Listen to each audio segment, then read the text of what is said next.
vamos a retomar el tema de autovalores y autovectores para luego ver un video que nos había quedado pendiente como para cerrar el tema. Habíamos dicho que si teníamos una transformación lineal que era un operador lineal, ¿sí? O sea, aplicaba un espacio vectorial en sí mismo, de modo que para un vector de entrada del espacio vectorial dominio, ¿sí? Obteníamos como imagen el mismo vector multiplicado por un escalar o un múltiplo escalar del vector de entrada, ¿sí? Esto, ¿sí?, lo podíamos expresar, esta transformación, como una transformación matricial donde lambda por b va a ser igual a por b. Entonces, si se cumple esto, decíamos que lambda era el valor característico, valor propio o autovalor, y asociado al autovalor tenemos un vector característico, vector propio o autovector. Habíamos visto cómo podíamos calcular o determinar los autovalores y los autovectores correspondientes. Y a partir de esta ecuación calculábamos el determinante de A menos lambda por I, y entonces obteníamos el polinomio característico. Y si el polinomio característico lo igualamos a 0, tenemos la ecuación característica a partir de la cual vamos a poder averiguar los autovalores o valores propios. Entonces, como procedimiento decíamos, hallamos el polinomio característico, determinamos las raíces de ese polinomio característico, entonces tenemos los autovalores o valores propios. El orden de la matriz va a indicar la cantidad de valores propios que vamos a tener, si es de orden 2, 2, si es de orden 3, 3, etc. Y a partir de esta ecuación que se planteaba, este sistema de lineales homogéneo, ¿sí?, íbamos a hallar los autovectores correspondientes a cada valor característico. Además, habíamos visto un ejemplo y habíamos dicho que siempre el sistema de ecuaciones lineales homogéneo que vamos a resolver va a tener como solución, ¿sí?, va a ser un sistema compatible indeterminado, porque es propio de lo que planteamos tener ese sistema de ecuaciones con solución, como un sistema de soluciones, un sistema de ecuaciones lineales que tiene como solución, ¿sí?, infinitas soluciones. Eso nos llevaba a ¿qué cosa?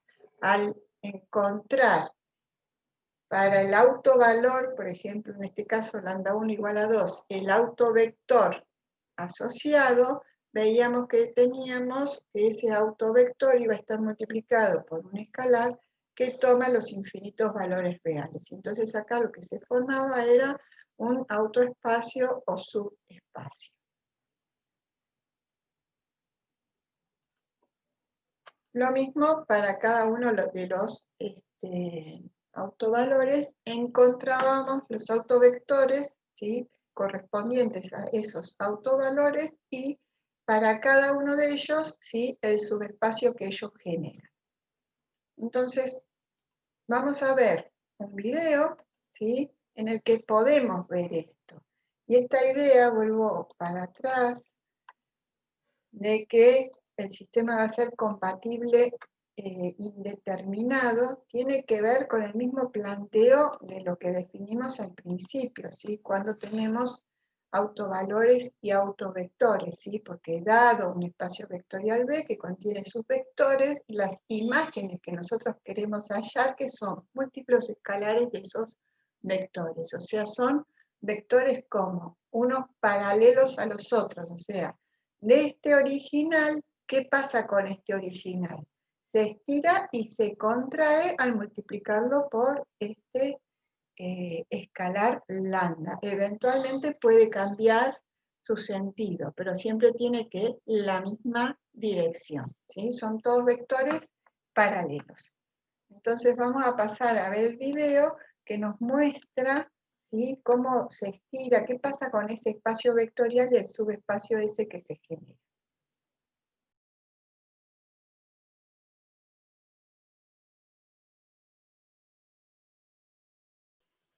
Bueno, eso sería todo sobre el video. Si quieren, después lo pueden terminar de ver, quedan unos minutitos nada más.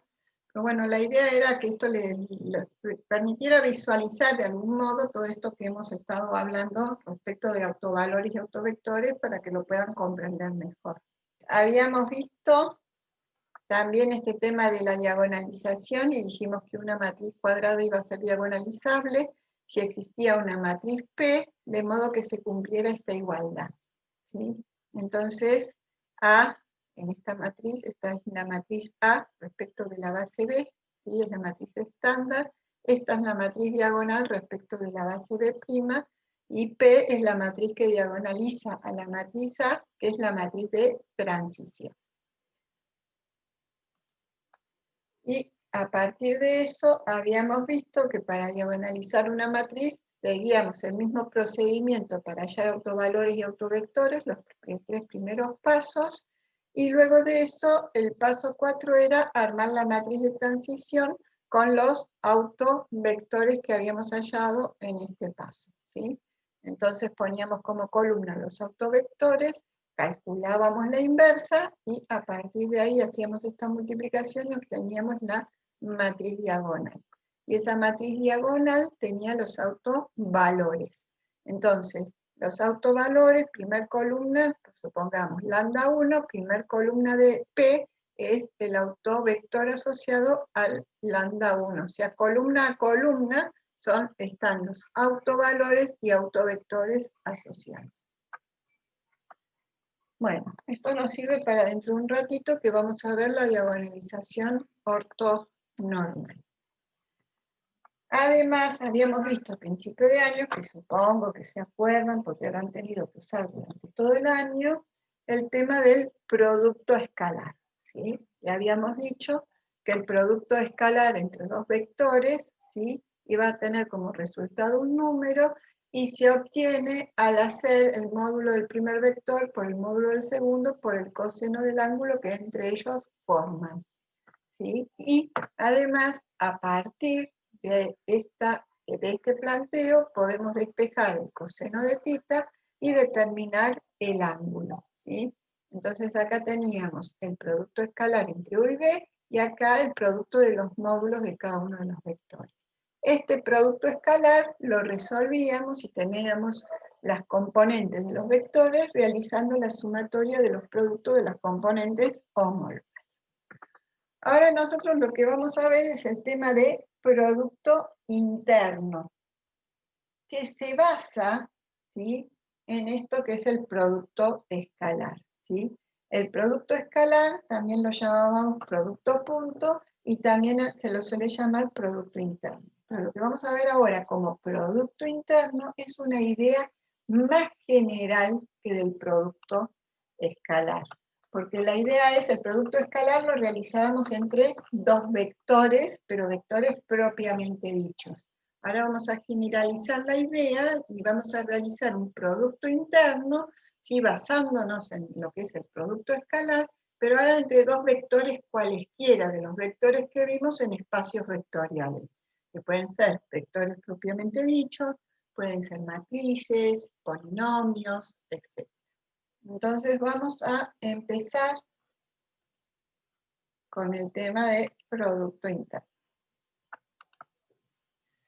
Entonces, la idea ahora es ver la posibilidad de medir, ¿sí?, longitudes, distancias y ángulos, ¿sí?, a través de lo que es el producto interno, a partir de este caso particular, ¿sí? Acá tenemos el planteo de lo que recién veíamos como producto escalar, ¿sí?, pero lo vamos a generalizar.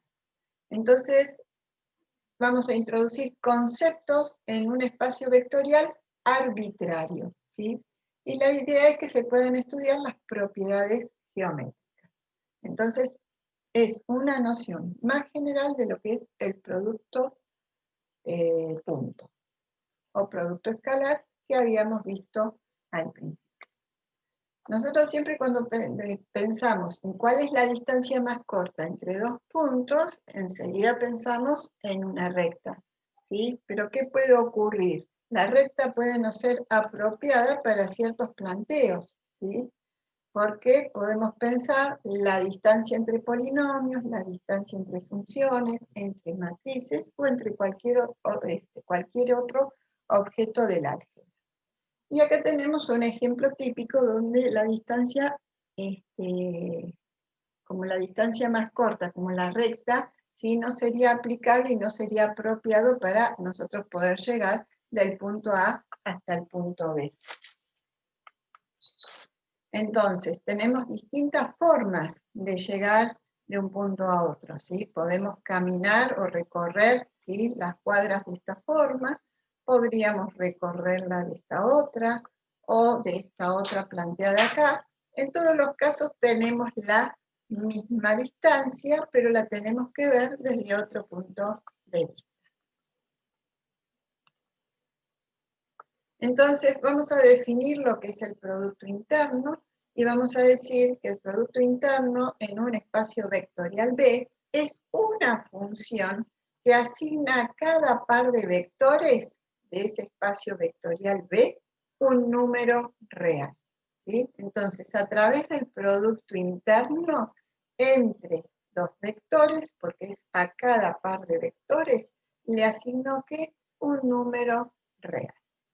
Satisface las mismas propiedades del producto escalar, pero bueno, ahora tiene una notación especial cuando hablamos de este producto interno como noción más general, y que son este tipo de corchetitos, ¿sí? Esto, cuando vemos esta notación, nosotros vamos a leer acá, o sea, estos corchetitos decimos producto interno. ¿De qué? De U con B, siempre son de los vectores, U con B. Esos vectores dijimos que podían ser matrices, vectores propiamente dichos, polinomios, etc. Entonces, vamos a decir que el producto interno de U con B es igual al producto interno de B con U. Dijimos como definición que el producto interno es una función que asigna a cada par de vectores un número real. O sea, que hacer esta cuenta o hacer esta cuenta nos da el mismo número real, ¿sí? Además, o sea, esto sería que es conmutativo, es lo mismo que 2 más 3 igual a 3 más 2. El producto interno de U con B más W es igual al producto interno de U con B más el producto interno de U con W. Es decir, es distributivo respecto de la suma. Otra propiedad dice que el producto interno de un escalar por el vector con un vector va a ser igual al escalar por el producto interno de U con B. Y la última propiedad nos dice que el producto interno de U con U, o el producto interno de un vector consigo mismo, va a ser mayor o igual que 0. Y si ese producto interno es igual a 0, ¿sí? Si solo si se va a cumplir si U es igual a 0. Todas estas propiedades son análogas a las que vimos en el producto escalar, solamente que ahora las estamos describiendo a través de esta nueva notación y con esta nueva noción del producto interno. Esta definición que acabamos de dar y las propiedades tienen que ver con el producto interno real, porque también existe el producto interno complejo, pero existen algunas diferencias y tiene muchas más propiedades del producto interno complejo. Entonces vamos a ver unos ejemplos. Nosotros vamos a pensar en el producto interno euclidiano, ¿sí? Donde para cada término, ¿sí?, los subíndices de los vectores, matrices, polinomios coinciden. Entonces, en función de eso es que vamos a realizar ese producto, ese cálculo que nos da el número real de la definición. Entonces, si vamos a realizar el producto interno del vector U con el vector B, entonces, ¿qué hacemos? La sumatoria de los productos de las componentes homólogas, ¿sí? Producto interno euclidiano se refiere a que voy a hacer el producto entre los elementos que tienen el mismo subíndice o la misma posición. Entonces, esto era lo que ya conocíamos. Ahora, si lo llevamos al producto interno entre dos vectores, que en este caso son dos matrices, ¿qué vamos a hacer? U1 por B1 más U2 por B2, U3 por B3 más U4 por B4. Y ahora tenemos el producto interno de la matriz U con la matriz B. En este caso nos da un número real y en este otro caso también obtenemos como resultado de ese cálculo un número real.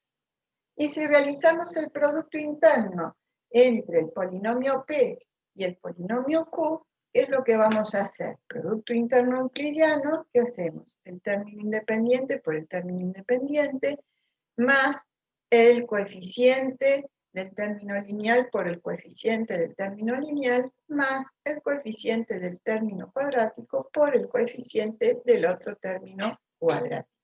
Y haciendo esa sumatoria de productos también obtenemos un número real. Entonces vamos a seguir con el teorema de Cauchy-Schwarz. Solamente lo enunciamos para que sepan lo que dice. Después se usa en una demostración, aunque nosotros no vamos a demostrar, pero bueno, lo tienen, ¿sí? Entonces, ¿qué se llama? ¿Teorema de Cauchy-Schwarz o desigualdad de Cauchy-Schwarz?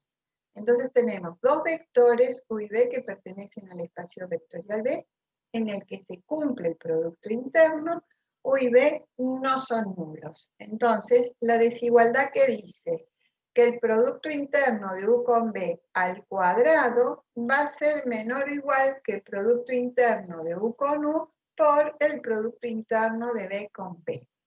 Si nosotros nos basamos, ¿sí?, en la definición que habíamos dado para el producto escalar, ¿sí?, a partir de esto elevamos al cuadrado a ambos miembros, y en el miembro derecho sí distribuimos, que es lo que nos va a permitir ver que se cumple esto. Entonces, ¿qué tenemos? Que el módulo de U al cuadrado, ¿sí?, está dado por el producto entre U y U. Y el módulo de B al cuadrado va a ser el producto de B y B por B, ¿sí? Y el coseno de θ va a ser menor o igual que 1. Por eso nos queda, ¿sí?, que el producto interno de U con B al cuadrado es igual a ¿qué? A U con U y B con B. Nos queda esto que está acá. Y cuando hacemos el producto de un vector consigo mismo, que forma ángulo 0. Y si el coseno de 0 es 1, simplemente nos quedará esta expresión. O sea, nos queda esta y nos queda esta, pero ahora con la expresión de producto interno. Las definiciones métricas que intentamos abordar ahora son como más generales que las que vimos para lo que era producto interno, producto escalar, cuando vimos vectores propiamente dichos. ¿Sí? Ahora lo queremos estirar o generalizar o ver para espacios vectoriales arbitrarios, ¿sí? Y tienen una total analogía con lo que definimos en Rn. Entonces vamos a ver longitud y distancia y ángulo entre vectores.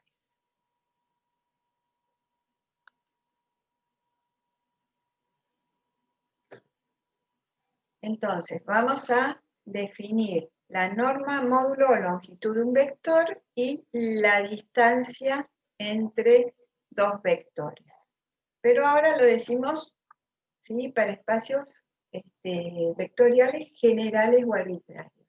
Entonces, ¿cómo escribimos ahora? Vamos a poner el vector entre dos rayitas, y esto se dice norma, módulo o longitud. A lo que antes le decíamos el módulo del vector, que poníamos dos líneas, ahora le ponemos, una línea, o sea, el módulo de U, poníamos entre una rayita izquierda y una derecha, ahora lo ponemos de esta forma. En general, cuando hablamos del producto interno de esta unidad, vamos a hablar de la norma, ¿sí? Entonces, norma, módulo o longitud de un vector va a ser igual a ¿qué? Al producto interno de U con U a la 1 medio, o a la raíz cuadrada del producto interno de U con U. Y eso es lo mismo, ¿sí?, que hacíamos cuando calculábamos la norma o el módulo de un vector cualquiera. Solamente que ahora lo estamos expresando con esta nueva notación. Cuando calculábamos el módulo de un vector cualquiera, ¿qué hacíamos? La raíz cuadrada de la suma de los cuadrados de cada una de las componentes del vector.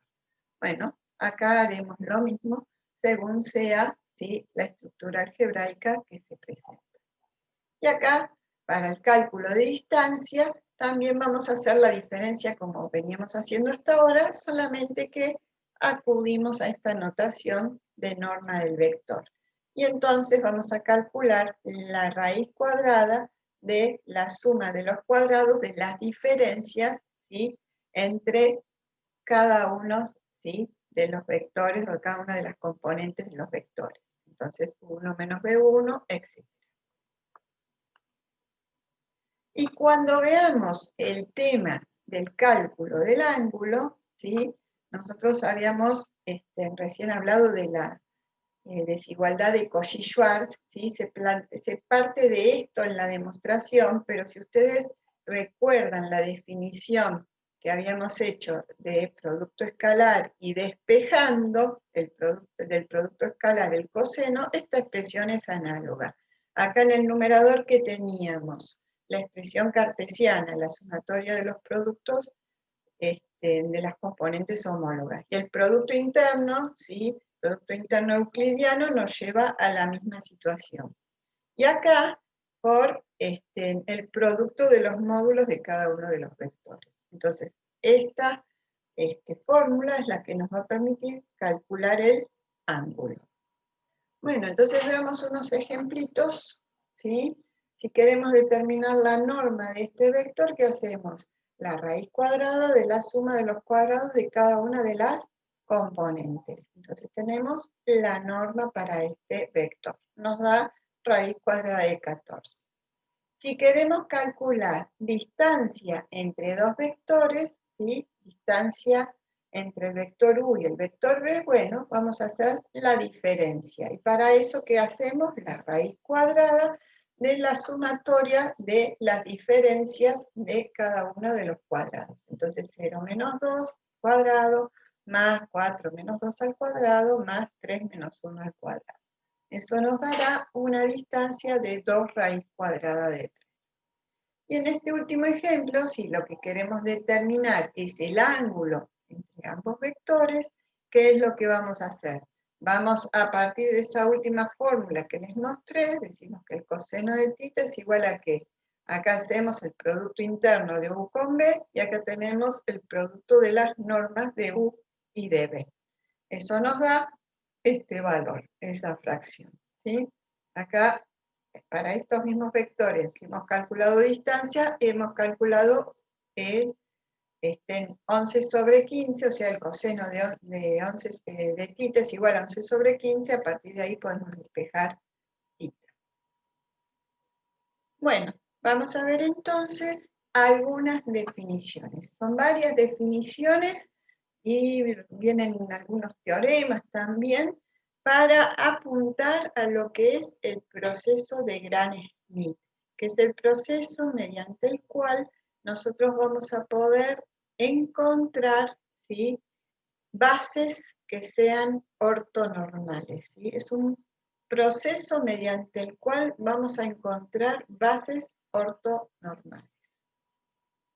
Pero bueno, ya vamos a llegar a eso. Vamos viendo todas las definiciones, que no son pocas.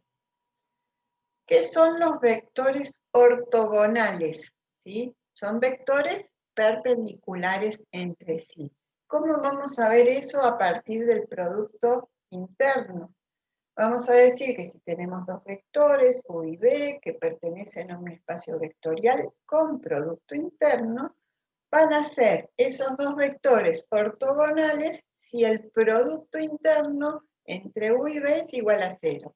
Es lo mismo que decíamos en producto escalar, que dos vectores eran perpendiculares si el producto de esos dos vectores era igual a 0, no siendo ninguno de esos vectores como el vector nulo. Bien, entonces acá es lo mismo, pero con esta nueva idea y con esta notación. El teorema de Pitágoras generalizado dice que el cuadrado de la norma de la suma de dos vectores es igual a la suma de los cuadrados de las normas de cada uno de ellos. ¿Sí? que si estamos trabajando en R2 o en R3, es el teorema de Pitágoras que conocemos. Pero ahora que está generalizado, ¿sí? Bases ortonormales. Vamos a decir que un conjunto de vectores en un espacio vectorial con producto interno va a ser un conjunto ortogonal si todas las parejas de vectores distintas son ortogonales, ¿sí? Lo que hay que mirar para ver si, dada una base, para darnos cuenta si la base es ortogonal, ¿qué hacemos? Vemos si todas las parejas de vectores distintas de ese conjunto son ortogonales entre sí. ¿Cómo veo si son ortogonales? Con lo que acabo de ver recién, ¿sí? El producto interno entre esos dos vectores tiene que darnos 0. Y base ortonormal, ¿sí? Es un conjunto, va a ser ortonormal si tiene norma o módulo de longitud 1. Entonces, si tenemos un vector cuya norma es distinto de 1, para normalizarlo, ¿qué hacemos? Multiplicamos el vector por la recíproca de su longitud o de su norma. O lo podemos ver de otra forma, es que hacemos el vector dividido su norma, ¿sí? Obviamente que el vector u tiene que ser distinto al vector nulo, porque si no nos queda una división por 0 y no tendríamos ningún tipo de resultado en ese caso. Entonces, para completar un poco estas ideas, veamos base ortogonal, ¿sí? Una base ortogonal dijimos que podíamos comprobar si una base era ortogonal mirando si cada par de vectores, si todos con todos de ese conjunto, si su producto interno es igual a 0. Entonces hagamos 0 por 1, 0, más 1 por 0, 0, más 0 por 1, 0. Entonces el resultado de ese cálculo nos da 0. Entonces estos dos vectores son ortogonales, es decir, son perpendiculares. Veamos U1 con U3. Entonces, 0 por 1, 0, 1 por 0, 0, 0 por menos 1, 0. Resultado, 0. Entonces, estos dos vectores son ortogonales. Nos falta combinar U2 con U3. Entonces, hacemos ese producto interno. 1 por 1, 1, más 0 por 0, 0, más 1 por menos 1, menos 1. 1 menos 1 nos da 0. Entonces, el vector U2 con U3, ¿sí? Son ortogonales. Entonces, si todas las parejas de vectores de este conjunto que estamos teniendo acá, ¿sí? Nos da 0, que decimos que esa base, ¿sí? Ese conjunto de vectores conforman una base ortogonal. Y para normalizar, lo que tenemos que hacer es ver si la norma de cada uno de los vectores es o no es 1. Si es 1, no hay que hacer nada, ¿sí? Acá está hecho como para completar la idea. Pero si es 1, no hay que hacer nada. Si la norma no es 1, normaliza. En nuestro primer caso, ¿sí? ¿Cómo es que hacemos? Cuando normalizamos un vector, lo que decimos que obtenemos es otro vector. Por eso, a U1, U2 y U3 los vamos a renombrar como B1, B2, B3 cuando los normalizamos. Entonces, el vector U1 lo multiplico por la recíproca de la norma del vector U1, ¿sí? Como en este caso, su norma era 1, nos vuelve a dar 1. Para el vector U2, ¿qué hacemos? El vector U2, ¿sí? Por el recíproco de la norma del vector U2. Y lo mismo con el vector U3. Tomamos el vector U3, ¿sí? Y lo vamos a dividir por la norma de U3. Entonces, en este caso, 0, 1, 0, la norma es 1, nos queda el vector 0, 1, 0. ¿Sí? El mismo vector que teníamos acá en la base. Luego, tomamos el vector U2, ¿sí? Y lo dividimos por su norma. Entonces nos va a quedar 1 sobre raíz cuadrada de 2, 0 sobre raíz cuadrada de 2, que nos da 0, y 1 sobre raíz cuadrada de 2, que nos queda de esa forma. Y el vector U3 también lo dividimos por raíz cuadrada de 2 porque tiene la misma norma que el vector anterior. Entonces nos queda este vector B3 normalizado, ¿sí? Y luego podemos ver, cuando decimos, acá nosotros hemos normalizado los vectores de esta base ortogonal. O sea que estos vectores no solo están normalizados, o sea, tienen longitud 1, sino que lo que ocurre es que también son ortogonales entre sí. Entonces podemos realizar el producto interno de B1 con B2, de B1 con B3 y de B2 con B3 y ver o comprobar que ese producto interno nos da 0. Hacemos 0 por 1 sobre raíz cuadrada de 2, 0, 1 por 0, 0, y 0 por 1 sobre raíz cuadrada de 2, 0, entonces nos da esa cuenta 0, ¿sí? Bueno, así sucesivamente. Entonces, luego de eso decimos que la base es ortonormal. La idea, ¿cuál es? Utilizar bases ortogonales y ortonormales para simplificar la operatoria de cálculo para resolver problemas. Siempre usar este tipo de bases, ¿sí?, nos requiere menor tiempo de procesamiento.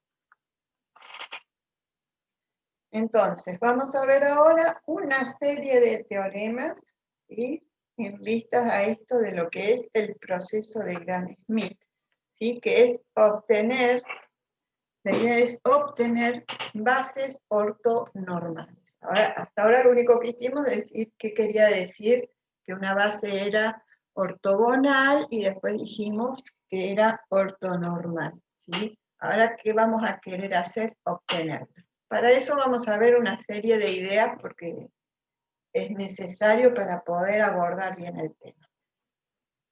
Primer teorema. Tenemos S, un conjunto de vectores, B1, B2 hasta Bn, que decimos que es una base ortonormal para un espacio con producto interno. Y además tenemos un vector U, que es cualquier vector que pertenece al espacio vectorial B en Rn. Entonces, decimos que el vector U se va a poder expresar como combinación lineal de los vectores de esta base. Pero ahora, los escalares, ¿sí?, que acompañan a los vectores de la base, ¿sí?, que son escalares que están dados por el producto interno, en cada caso, de el vector U, que es el que estamos expresando como combinación lineal, ¿sí?, vector U con el vector B1. Luego, el vector U ¿con qué? Con el vector U2. Luego, hasta el último, producto interno del vector U ¿con qué otro vector? Con el vector Bn. ¿Sí? Si cada uno de estos productos internos, por definición, que dijimos que era una función que para cada par de vectores nos daba como resultado un número real, entonces acá que tenemos los escalares que acompañan, ¿sí?, en esta combinación lineal. Entonces, esos escalares habíamos visto que eran, ¿qué cosa? Las coordenadas, ¿sí? Entonces, podemos armar la matriz de coordenadas del vector U respecto de la base S, ¿sí?, con cada uno de esos escalares que vamos a determinar a partir de ese producto interno que acabamos de plantear. Tenemos acá, por ejemplo, esta base ortonormal en R3 con producto interno euclidiano. Tenemos descrito acá los tres vectores y un vector U. Entonces, este vector U lo podemos expresar como combinación lineal de los vectores de esta base, ¿sí? ¿Cómo es que lo vamos a poder expresar?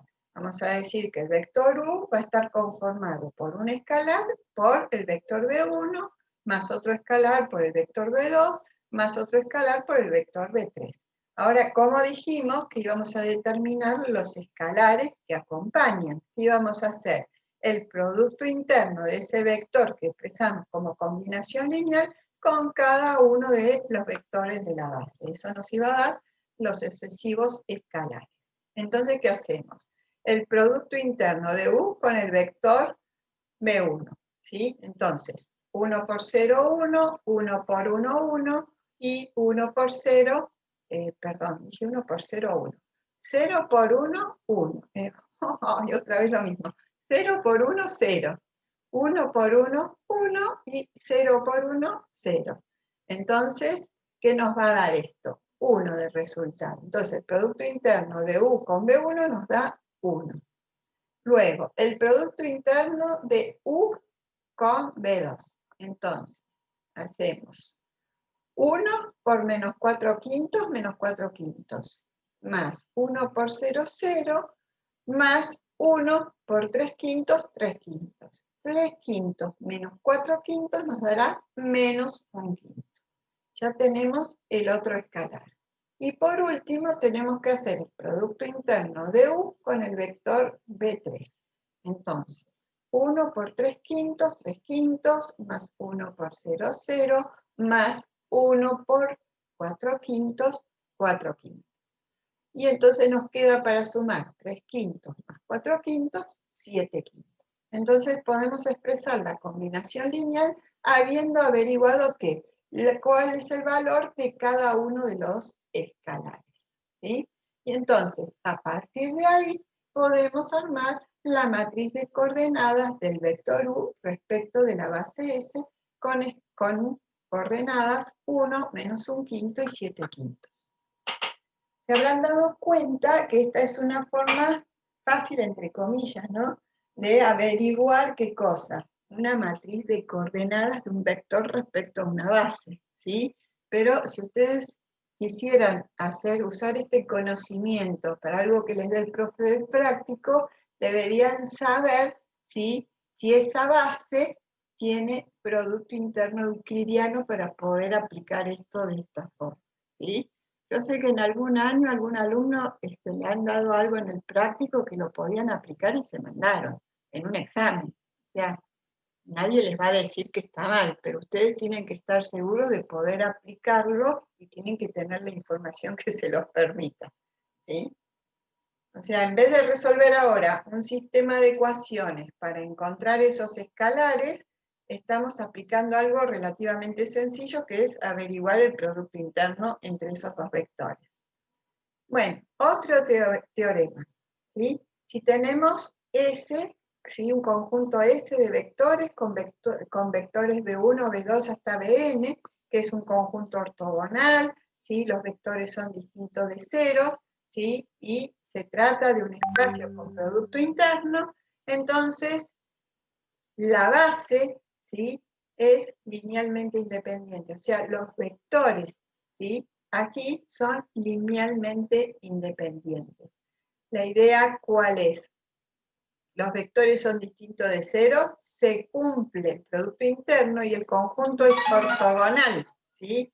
Piensen cuando ustedes miraban, cuando querían comprobar si un conjunto de vectores era linealmente independiente para conformar una base, porque base, ¿qué quería decir? Que era linealmente independiente y además era generador. Acá ya no hablamos de esto de ser generador, pero sí decimos que es linealmente independiente, porque podemos pensarlo desde el punto de vista de los conocimientos básicos que tenemos, que estos vectores no solo tienen distintas direcciones, son perpendiculares, ¿sí? Entonces, ¿qué pasa? Ese conjunto, ¿sí?, es linealmente independiente.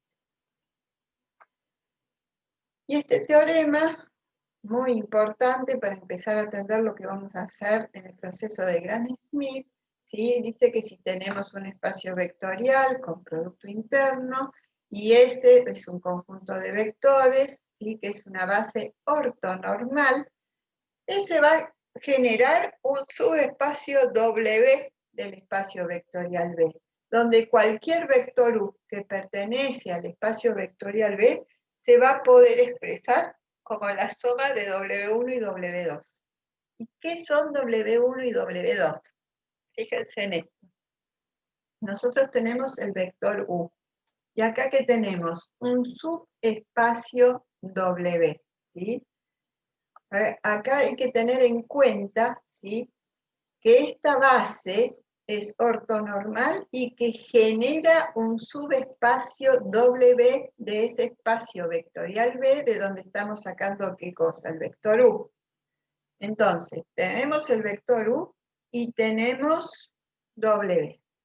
Entonces, si realizamos la proyección ortogonal del vector U sobre este subespacio, vamos a tener el vector W1, ¿sí?, que es la proyección del vector U sobre W. Recuerden que W es un subespacio del espacio vectorial B. Entonces, W1 es la proyección del vector U sobre W. Y W2 es la componente de U ortogonal a W, ¿sí? Ortogonal, que es perpendicular. Evidentemente, si sumamos W1 y W2, ¿qué vamos a obtener? El vector U. Por eso decimos que ese vector U, que pertenece al espacio vectorial B, puede expresarse de esta forma, como la suma de ¿qué? De la proyección ortogonal del vector U en W y de la componente ortogonal, la componente de U ortogonal a W, ¿sí? Entonces ahí tenemos el vector U. Ahora, ¿cómo vamos a expresar W1 y W2, ¿sí?, tanto la proyección como la componente, en función de este nuevo conocimiento que tenemos del producto interno? Bueno, W1, ¿sí?, la proyección del vector U sobre W, la vamos a expresar realizando ¿qué? El producto interno, ¿sí? Vamos a expresar la combinación lineal y acá vamos a tener como escalares lo que vimos recién, al producto interno del vector U con cada uno, ¿sí?, de los vectores que pertenecen a esa base ortonormal. Entonces hacemos producto interno de U con B1 por B1, más producto interno de U con B2 por B2, más así sucesivamente, hasta el último vector que hacemos el producto interno del vector U con Bn por el vector Bn. Entonces ahí tenemos la combinación lineal que nos permite representar la proyección ortogonal del vector U sobre W. Y de acá podemos despejar W2, o sea, la componente de U ortogonal a W, ¿sí? O sea, la componente ortogonal. ¿Cómo despejamos? Pasamos W1 restando, o la proyección restando. Entonces nos queda que W2 es igual a U menos W1, ¿sí? Entonces eso es lo que hacemos acá. U lo expresamos de esta forma, tendrá su formato, pero lo ponemos genéricamente ahora, y W1, que es todo esto, ¿sí? Entonces le restamos todo este cálculo que hicimos. Evidentemente, ¿sí?, esto es escalar por vector, más escalar por vector, así sucesivamente, escalar por vector. O sea, todo esto que nos da un vector, porque W1 que es un vector. Es muy importante que tengamos claro, ¿sí?, que este vector U lo podemos expresar como la suma de dos vectores. ¿Cuáles son esos dos vectores? Uno es W1, que es la proyección del vector U sobre W, y W2, que es la componente de U ortogonal a W. Esto, la componente de U ortogonal a W, es lo que nos va a permitir, en eso que estamos apuntando, ¿sí?, estamos adquiriendo conocimiento para entender el proceso de Gram-Schmidt, ¿sí?, que nos permite encontrar, dijimos, bases ortonormales, o sea, de vectores perpendiculares y de norma 1. O sea, esto, ¿sí?, el cálculo de W2 nos permite encontrar, ¿qué cosa? Una componente ortogonal, o sea, perpendicular, ¿sí?, Eso es lo importante que tenemos que tener en cuenta. Todo esto que está acá se combina con otras cositas parecidas para poder llegar a entender ese proceso al que apuntamos. ¿Ya? Nos tenemos que quedar con esta idea. Ejemplo de lo que acabamos de ver, ¿sí? Tenemos un espacio vectorial con producto interno R3 y decimos que W es el subespacio generado por los vectores ortonormales y tenemos estos dos vectores ortonormales y un vector U. Entonces vamos a determinar cuáles son la proyección ortonormal del vector U sobre W y cuál es la componente de U ortogonal, ¿sí?, a W. Entonces, vamos a expresar la combinación lineal para encontrar la proyección del vector U sobre el subespacio W.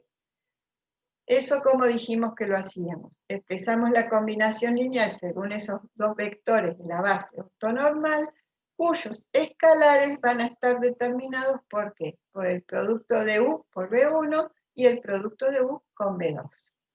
Hacemos, ¿sí?, cada uno de estos productos internos. El producto interno de U con B1 es 1 por 0, 0, 1 por 1, 1, 1 por 0, 0, nos quedará 1. Y el producto interno de U con B2, hacemos 1 por menos 4 quintos, más 1 por 0, 0, más 1 por 3 quintos, nos queda 3 quintos. En definitiva, nos queda menos 4 quintos más 3 quintos, será menos 1 quinto. Entonces podemos reemplazar este producto interno por 1 y este otro producto interno por menos 1 quinto. Y además, bueno, reemplazar el vector B1 y el vector B2. Entonces, reemplazamos, acá ponemos 1 por el vector B1, menos 1 quinto por el vector B2. Multiplicamos cada uno de los vectores por los escalares y realizamos la suma. 0 más 4, 25, 4 sobre 25, 1 por 0, perdón, 1 por 0 no, 1 más 0, 1, y 0 menos 3 sobre 25, menos 3 sobre 25. Acá tenemos este vector, que es W1, que es la proyección del vector U sobre el subespacio que generan estos dos vectores, ¿sí?, que es W. Ahora, ¿qué es lo que hay que calcular? La proyección del vector U ortogonal a W. Entonces, eso es W2. Y eso dijimos que se calcula haciendo el vector U menos W1, ¿sí?, que es la proyección del vector U sobre W. Entonces, tomamos el vector U, que está acá, tomamos nuestra proyección, que la acabamos de calcular, hacemos la diferencia y obtenemos este vector. Entonces, este vector, que es W2, es la componente del vector U ortogonal a W. Bueno, y acá tenemos una observación que dice que si realizamos el producto interno de B1 con W2 y de B2 con W2, ¿sí?, tiene que darnos 0, ¿sí?, porque son como ortogonales. De manera que W2 es ortogonal a cada vector en el subespacio W, ¿sí? Si nosotros realizamos sucesivamente este cálculo agrandando subespacios, siempre se tiene que cumplir esto, ¿sí?, que W2 tiene que ser ortogonal a cada vector del subespacio W. Vamos a decir que todo espacio con producto interno, que sea diferente de 0, de dimensión finita, tiene una base ortonormal, ¿sí? Entonces nosotros, ¿qué vamos a hacer? Vamos a buscar esa base. Y lo vamos a buscar a través del proceso de Gram-Schmidt. Entonces, vamos a decir que tenemos un espacio vectorial B, que es un espacio con producto interno, distinto de 0, que lo acabamos de plantear acá, ¿sí?, de dimensión n. Y tenemos S con vectores U1 hasta UN, que es una base del espacio vectorial B. Entonces vamos a aplicar una sucesión de pasos para producir una base ortonormal, ¿sí? Entonces, este es nuestro conjunto de partidas, ¿sí? Tenemos nuestros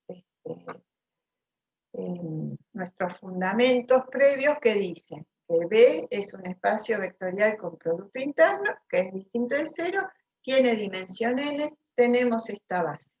Entonces vamos a buscar la base ortonormal para ese espacio vectorial. ¿Qué es lo primero que vamos a hacer? Vamos a normalizar el vector U1, ¿sí? Entonces vamos a obtener un vector B1. Después vamos a determinar, ¿sí?, un vector B2 también de norma 1, o sea, a partir de U2, que sea ortogonal al anterior.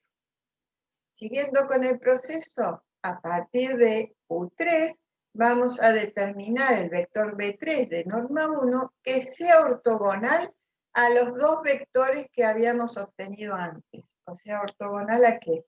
A B1, ¿sí?, y a B2, a estos dos. Luego, avanzando en un vector B4, ¿qué vamos a determinar? Un vector B4 a partir de un vector U4 de norma 1 que sea ortogonal ¿a qué? A los tres vectores que hallé hace un momento. Esto de que sea ortogonal, sucesivamente, ¿qué vamos a ir teniendo en cuenta para que ese vector sea ortogonal?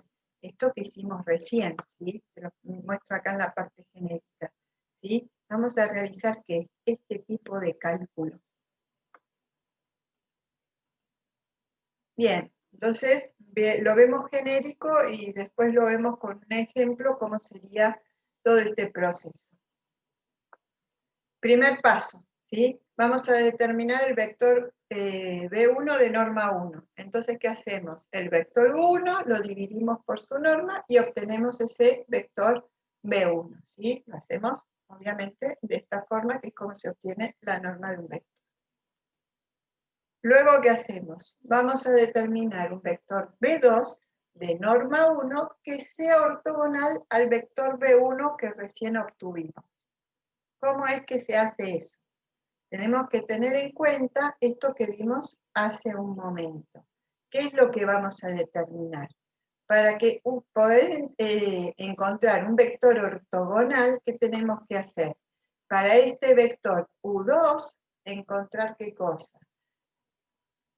La proyección, ¿sí?, de U2 sobre W1 y además la componente, ¿sí?, de U2 ortogonal a W1, ¿sí? Entonces, nosotros ¿cómo dijimos que íbamos a determinar esa componente? Haciendo, en este caso, el vector U2 menos la proyección de U2 sobre W1, ¿sí? Entonces, hacemos ese cálculo, lo dividimos por su norma, entonces el vector que obtenemos acá, porque recordemos lo que antes habíamos llamado el vector W2, que era el vector, la componente del vector, en este caso U2, ortogonal a ese subespacio que genera esa base, ¿sí?, lo tenemos que dividir por la norma, ¿sí?, y entonces tenemos un vector normalizado. Ahora, ¿cómo calculábamos esto? Decíamos que teníamos que hacer el vector U2 menos el producto interno entre U2 y B1 por el vector B1, ¿sí? En este caso lo estamos haciendo ¿con qué cosa? Estamos restando ¿qué? El producto, un solo vector. Antes habíamos planteado, vuelvo acá un segundito para poder ir comparando y llevarlo mejor, ¿sí? Antes habíamos planteado acá para un conjunto de n vectores, pero a nosotros como tenemos que producir la base ortonormal y ir viendo en cada paso siguiente que lo que vamos hallando es un vector normal, pero ortogonal al anterior, y después a los dos anteriores, después a los tres anteriores, ¿sí?, lo vamos haciendo de a uno por vez, ¿sí? En este caso, ¿qué es lo que haríamos? Todo esto no lo tendríamos en cuenta. Por eso estamos teniendo en cuenta solamente que restamos un solo termo. una observación importante es, ¿sí?, que si esta cuenta que estamos realizando acá fuera igual a 0, no se podría normalizar, ¿sí? Pero esto nunca va a suceder, ¿por qué? Porque U2 tendría que ser un múltiplo de 1, que contradice la independencia lineal y lo que nosotros buscamos, pues si es un múltiplo, en vez de ser perpendicular, ¿cómo sería? Paralelo. O sea que eso no va a ocurrir. Tenemos que avanzar. Vamos al paso 3, ¿qué vamos a determinar? Un vector B3 de norma 1, pero ahora que sea ortogonal ¿a qué? A B1 y a B2.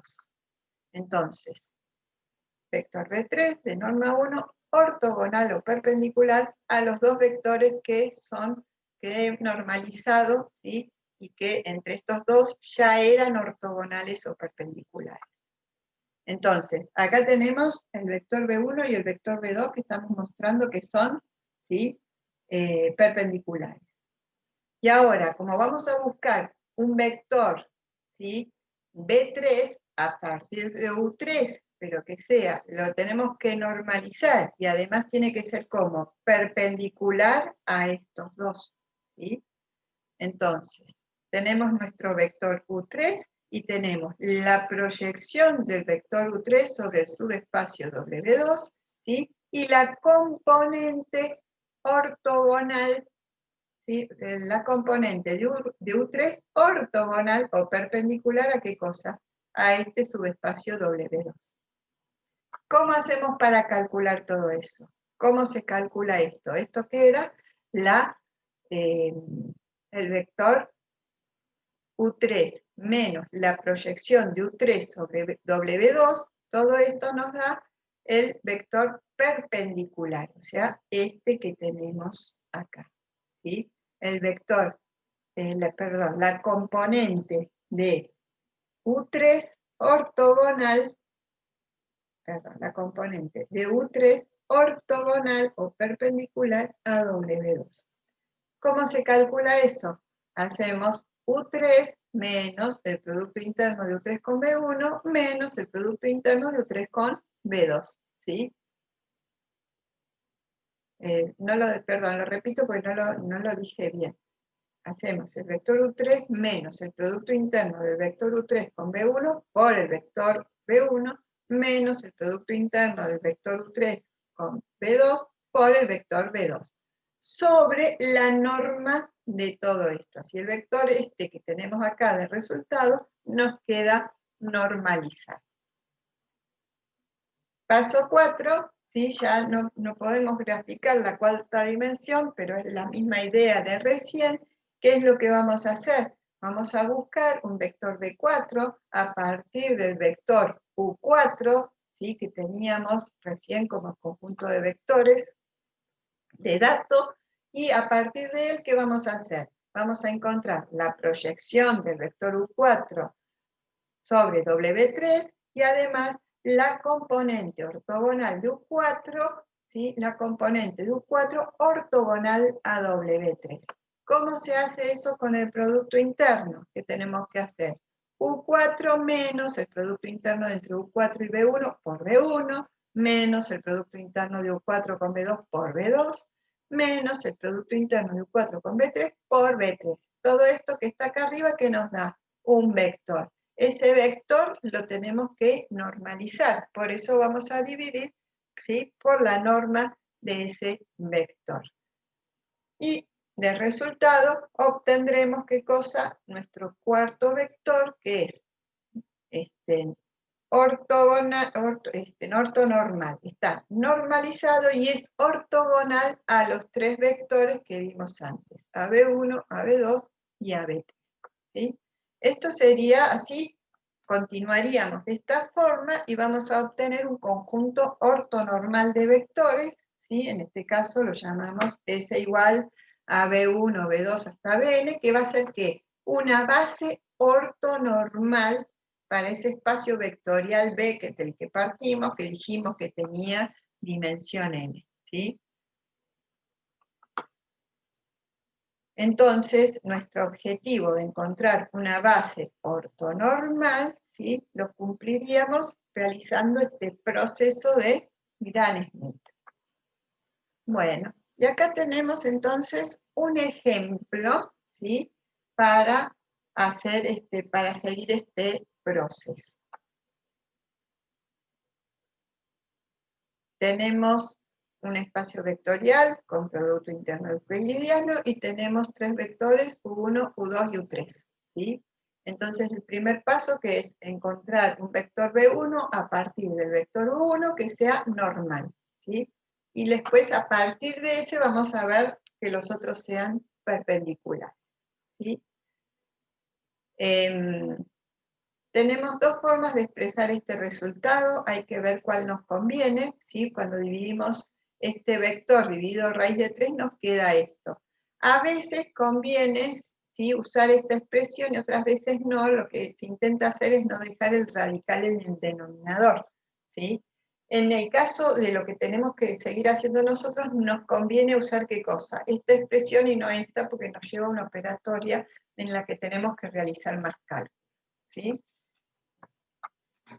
Veamos cómo tendríamos que hacer el paso 2. Tenemos que encontrar la componente de U2 ortogonal, ¿sí? Al vector B1 que recién normalizamos. Entonces, tomamos el vector U2, que es este, ¿sí? Y le vamos a restar el producto interno entre U2 y B1 multiplicado por el vector B1. ¿Sí? Este es el vector B1 y el producto interno entre U2 y B1 nos queda acá 0, 1 sobre raíz de 3 más 1 sobre raíz de 3. ¿Sí? Entonces eso nos va a quedar 2 sobre raíz cuadrada de 3, que es lo que tenemos acá. Y luego de esto, ¿sí? Distribuimos, por eso acá les dije que nos convenía dejar esta expresión y no la que le hemos sacado los radicales del denominador, porque al multiplicar por este escalar que tiene raíz cuadrada de 3 en el denominador, ya nos desharíamos de todas las raíces del denominador. Si no, tendríamos que racionalizar este y racionalizar cada uno de estos, como les había mostrado acá, y nos lleva solamente a un mayor proceso de cálculo que no sería necesario para mostrar este ejemplo. Bueno, luego de distribuir, ¿sí? Nos quedan estas componentes, restamos y obtenemos este vector, que es el vector que necesitamos que normalizar, ¿sí? Entonces, este vector lo tenemos acá y lo vamos a dividir por la raíz cuadrada de la sumatoria de los cuadrados de cada una de estas componentes, ¿sí? Eso nos da raíz cuadrada de 6 sobre 3, ¿sí? Entonces, este vector sobre su norma, ¿sí? Hacemos cuentas, nos queda este vector. Y si sacamos los radicales del denominador, tendremos esta expresión para el vector B2. Bueno, ahora ¿qué tenemos que hacer? Encontrar un vector B3 a partir del vector U3 que sea ortonormal, ¿sí? Normalizado, o sea, de norma 1 y perpendicular a B1 y B2. Entonces, bueno, procedemos de la misma forma. Vamos a decir que la componente ortogonal de U3, ¿sí? La vamos a calcular como hacemos el vector U3 menos, y acá hacemos el producto interno entre U3 y B1, U3 y B1, ¿sí? Acá 0 por esto 0, 0 por esta expresión 0, y 1 por raíz cuadrada de 3 sobre 3 nos queda, entonces nos quedó acá raíz cuadrada de 3 sobre 3 por el vector B1, ¿sí? Y lo mismo hacemos el producto interno entre U3 y B2, ¿sí? Por el vector B2. Distribuimos, ¿sí? Realizamos las cuentas y obtenemos este vector. Ahora, el vector B3 tiene que ser normal. Entonces, este vector lo tenemos que dividir por su norma. Entonces, hacemos la raíz cuadrada de la suma de cada uno de estos cuadrados, que está acá, y vamos a obtener raíz cuadrada de 2 sobre 2. Entonces, este vector lo dividimos raíz cuadrada de 2 sobre 2, que es lo que tenemos acá, y obtenemos este vector B3, que va a ser un vector ortonormal. Es perpendicular a B2 y a B1 y además tiene como norma, ¿sí?, 1. Entonces, luego de hacer todo eso, ¿qué decimos? Que estos tres vectores conforman una base ortonormal. Cuento esto último. Vamos a decir que tenemos una matriz P, que es la matriz de transición de una base ortonormal hacia otra base ortonormal, ¿sí? Siempre para un espacio con producto interno.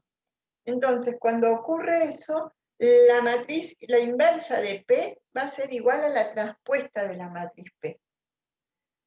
Además, la matriz de transición P de una base ortonormal hacia otra base ortonormal también es como ortonormal, ¿sí? Si yo transito a través de P de una base ortonormal a otra base ortonormal, esa matriz P sí que pasa, es ortonormal, o sea, sus vectores, filas, columnas son como perpendiculares, obviamente que es linealmente independiente, ¿no? Si tenemos una matriz, ¿sí?, donde se cumple que la inversa es igual a la transpuesta, vamos a decir que se trata de una matriz ortogonal, ¿sí? Tenemos una matriz donde la inversa es igual a la transpuesta, se trata de una matriz ortogonal. Bueno, acá hay un teorema que realiza una demostración. Tengamos en cuenta que nosotros habíamos visto el proceso de diagonalización y dijimos que si existía una matriz P que fuera invertible, donde se cumpliera esto, ¿sí?, íbamos a decir que la matriz era diagonalizable. Entonces la matriz A era diagonalizable y esta matriz que obtuvimos era la matriz diagonal. Esta era la matriz estándar respecto de una base y esta era la matriz diagonal respecto de otra base. Ahora, ¿qué es lo que estamos diciendo?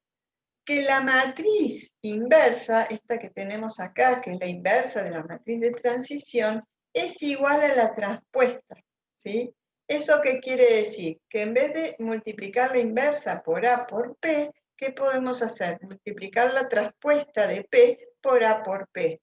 ¿Y esto qué significa? Que es mucho más fácil a partir de P encontrar la transpuesta, simplemente cambiamos filas por renglones o renglones por filas, que encontrar ¿qué cosa? La inversa de una matriz cualquiera. Siempre el proceso de encontrar la inversa de una matriz lleva un poco más de trabajo, ¿sí?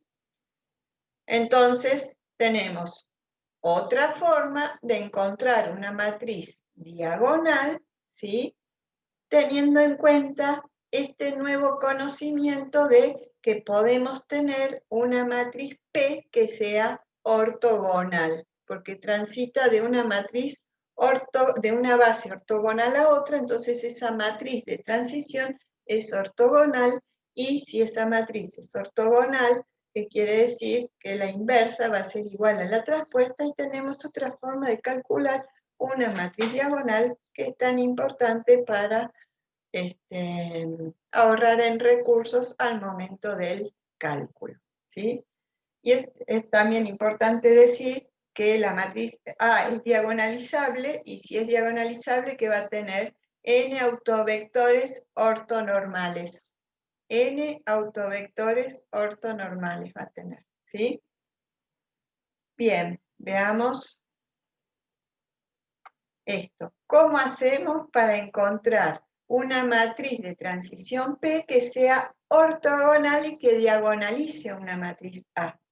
¿Qué vamos a hacer? Vamos a determinar los autovalores y autovectores, vamos a aplicar el proceso de Gram-Schmidt y vamos a armar la matriz P con los vectores determinados, ¿sí?, con el proceso de Gram-Schmidt. Todos esos vectores B1, B2, B3 que fuimos encontrando, bueno, los vamos a usar acá para armar la matriz P. Bueno, y acá hay un ejemplo de una aplicación, ¿sí? Con eso terminamos.